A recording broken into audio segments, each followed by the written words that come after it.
100 unit இலவச மின்சாரம் ரத்து செய்யப்படும் என்ற தகவல் வதந்தி என மின்சார வாரியம் விளக்கமளித்திருக்கிறது.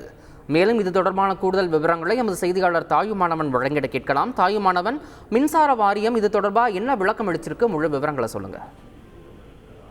நேற்றைய தினம் தமிழ்நாடு மின் ஊழியர் மத்திய அமைப்பின் சார்பில் ஒரு அறிக்கை என்பது வெளியிடப்பட்டிருந்தது. அதில் ஒரே இணைப்புல பல்வேறு மின் இணைப்புகள் உள்ளதா என கணக்கெடுக்கும் பணி என்பது நடைபெற்று வருவதாகவும், தமிழ்நாடு மின் உற்பத்தி மற்றும் பகிர்மான கழகத்தின் நவீன தொழில்நுட்பம் என்ற பெயர்ல மின் கணக்கிடுதல், மின் இணைப்புகளை ஆய்வு செய்தல் போன்றவற்றில் மின் நுகர்வோர் பயன்படுத்தும் மின் இணைப்புகளை கணினி வாயிலாக மாற்றம் செய்திட பிரிவு அலுவலர்களையும் கணக்கீட்டு பிரிவு ஊழியர்களையும் தொடர்ந்து நிர்பந்திப்பதாக ஒரு குற்றச்சாட்டு என்பது முன்வைக்கப்பட்டிருந்தது.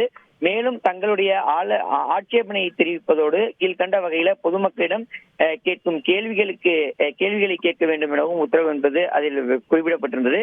குறிப்பா தொடர்ந்து அந்த பொதுமக்களிடம் நேரடியாக சென்று ஆய்வு செய்யும் போது தமிழக அரசு அளித்து வரக்கூடிய 100 யூனிட்டிற்கான மானியத்தை ரத்து செய்திட போகிறார்களா என பொதுமக்கள் தாமாக கேள்விகளை கேட்பதாகவும், அதே போல் அந்த ஒன்றுக்கும் மேற்பட்ட இணைப்புகள் இருந்தால் அவை அனைத்தும் மெர்ஜிங் செய்திட உத்தரவு வெளியிட்டுள்ளதா என்ற ஒரு கேள்வியை கேட்பதாகவும், ரெண்டல் அக்ரிமெண்ட், ரிஜிஸ்டர்ட் டாக்குமெண்ட் சம்பந்தப்பட்ட முகவரியில வாழ்வதற்கான குடும்ப அட்டை இவற்றை நாங்கள் ஏன் மின்வாரிய ஊழியர்களிடம் அளிக்க வேண்டும் என பொதுமக்கள் பல்வேறு குற்றச்சாட்டுகளையும் கேள்விகளையும் எழுப்புவதாக குற்றச்சாட்டு என்பது முன்வைக்கப்பட்டிருந்தது.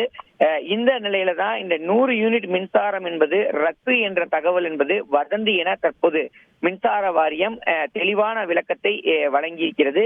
ஒரு வீட்டினுடைய உரிமையாளர் ஒன்றுக்கும் மேற்பட்ட இணைப்புகளை வைத்திருந்தால் அவருக்கு 100 யூனிட் மின்சாரம் மட்டுமே மானியமாக வழங்கப்படும். மற்றொரு இணைப்பை மானியம் என்பது ரத்து செய்யப்படும் என்பது உள்ளிட்ட வெளியாகக்கூடிய தகவல்கள் தவறானவை எனவும், குறிப்பா ஒரு வீட்டுடைய உரிமையாளர் அவரின் வீட்டின் வாடகைக்கு விற்றிருந்தால் கூட 100 யூனிட் மின்சார வாரியம் தொடரும் எனவும், அனைத்து வீடுகளுக்குமான அந்த 100 யூனிட் மின்சாரம் என்பது ரத்து என்ற தகவல் என்பது வதந்தி என மின்சார வாரியம் தெளிவுபடுத்தியிருக்கிறது.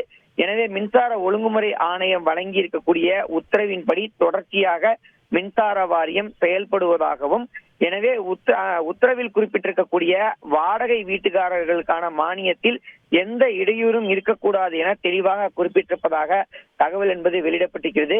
எனவே ஒழுங்குமுறை ஆணையம் வெளியிட்டிருக்கக்கூடிய அடிப்படையில அனைத்து வீடுகளுக்கும் 100 யூனிட் இலவச மின்சார சேவை என்பது தொடரும் என மின்சார வாரியம் திட்டவட்டமாக வெளியிட்டுள்ளது. தெளிவான விவரங்களுக்கு நன்றி தாயுமானவன். செய்திகளை உடனுக்குடன் தெரிந்து கொள்ள உடனே சப்ஸ்கிரைப் பண்ணுங்க.